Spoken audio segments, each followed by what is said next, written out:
Bismillahirrahmanirrahim.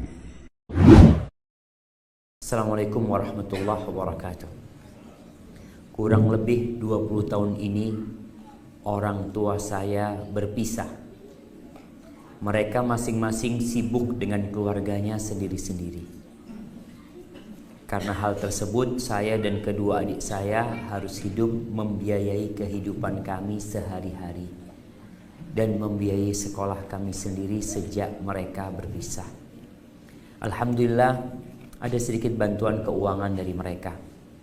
Sekarang ini bapak saya selingkuh, dan itu diketahui oleh ibu tiri saya. Sedangkan ibu saya saat ini menjanda karena meninggal suaminya. Ibu saya boros dalam keuangan. Selain itu juga beliau sering keluar rumah bersama teman laki-lakinya, dan sering tinggal di luar kota yang katanya menginap di rumah temannya 2 minggu dan balik ke rumah. Selama 1 minggu dan terus seperti itu sampai sekarang ini.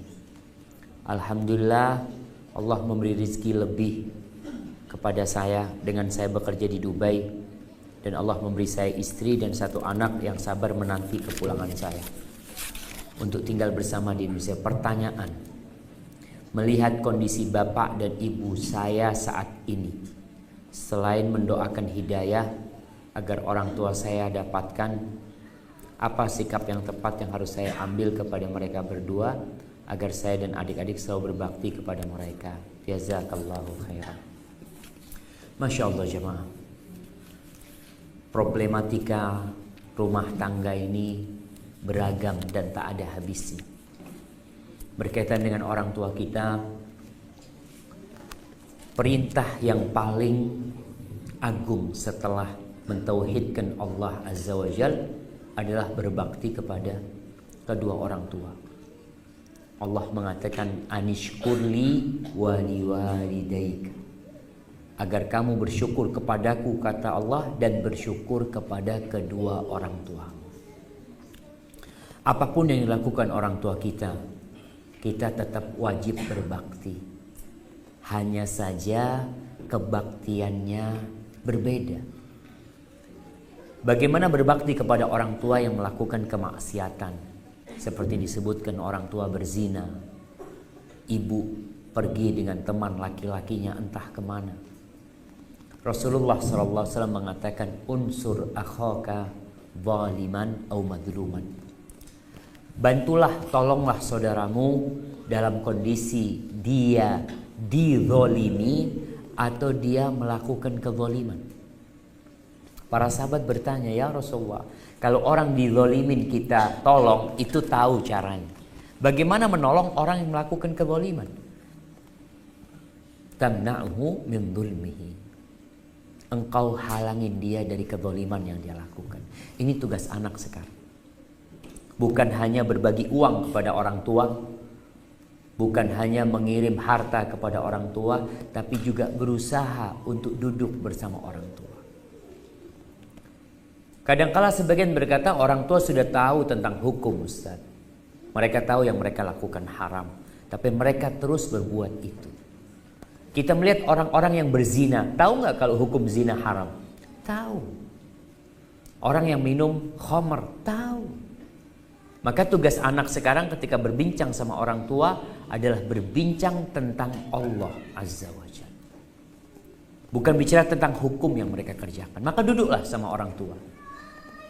Jangan ditinggal orang tua. Tuh anak kadangkala jarang jumpa sama orang tua. Anaknya di Dubai, orang tuanya di mana, ibunya di mana. Ada sebuah kisah. Kisah Al-Auza'i. Ada satu orang dari Tustar. Tustar itu daerah di Iran sana. Dia melakukan perjalanan panjang ke Lebanon, ke Lubnan, untuk belajar sama Al-Auza'i. Sampai ke majelisnya Auza'i, Auza'i melihat ada orang baru. Gak pernah dia datang ke pengajian, kok baru pertama datang.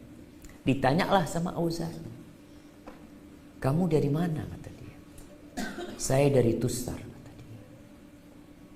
Daerah Majusi. Ditanya, bapakmu? Orang tuaku masih majusi, belum masuk Islam. Maka kata Auza'i, coba kamu pulang ke kampungmu. Siapa tahu bapakmu masuk Islam lewat tanganmu. Akhirnya ini baru datang nuntut ilmu, suruh pulang dia, Pak. Pulang orang ini. Sampai ke kampungnya bapaknya sakit. Maka sang anak merawat bapaknya, dirawat bapaknya. Bapaknya heran sama akhlak anaknya. Sang ayah bertanya, "Nah, agamamu itu apa sih?" Oh, dia katakan Islam, ayah. Dia jelaskan tentang Islam itu. Akhirnya sang ayah masuk Islam. Sang ayah mengatakan asyhadu an la ilaha illallah wa asyhadu anna Muhammad Rasulullah. Dapat berapa hari meninggal dunia. Allah Azza wa Jal mengatakan dalam Al-Quran Al-Karim di surat Luqman, wa sahibhuma fid dunya ma'rufa. Sahib artinya temani, kawani keduanya di dunia dengan cara yang baik. Di sini tugas anak adalah mendampingi orang tuanya. Karena dia perlu pendampingan. Supaya ada yang ngasih tahu, diajak ngaji bersama, ayahnya diajak sholat ke masjid. Ada hal-hal yang perlu disampaikan. Tapi kalau anaknya di kota mana, bapaknya di kota yang lain, ibunya di kota yang lainnya, maka berat. Maka nasihat anak buat yang bertanya, semoga antum bisa segera kembali ke Indonesia sehingga bisa lebih dekat. Karena kalau bayi pun kita telepon orang tua, ya kurang etis lah kalau mau ngasih nasihat di sana. Walaupun itu masih bisa dilakukan. Yang kedua, tulis surat. Tulis surat pakai tangan. Buat ayah, buat ibunya. Jelaskan tentang Allah. Yang pertama suratnya muqaddimah, isinya ucapan terima kasih kepada orang tua. Kemudian yang kedua, ucapan maaf karena belum bisa berbakti kepada orang tua. Yang terakhir baru tulis harapan, bukan nasihat bahasanya, tapi harapan. Ya ayah, aku ingin ayah seperti ini, aku ingin ibu seperti ini. Semoga dengan cara seperti itu kedua orang tuanya mendapatkan hidayah dari Allah SWT.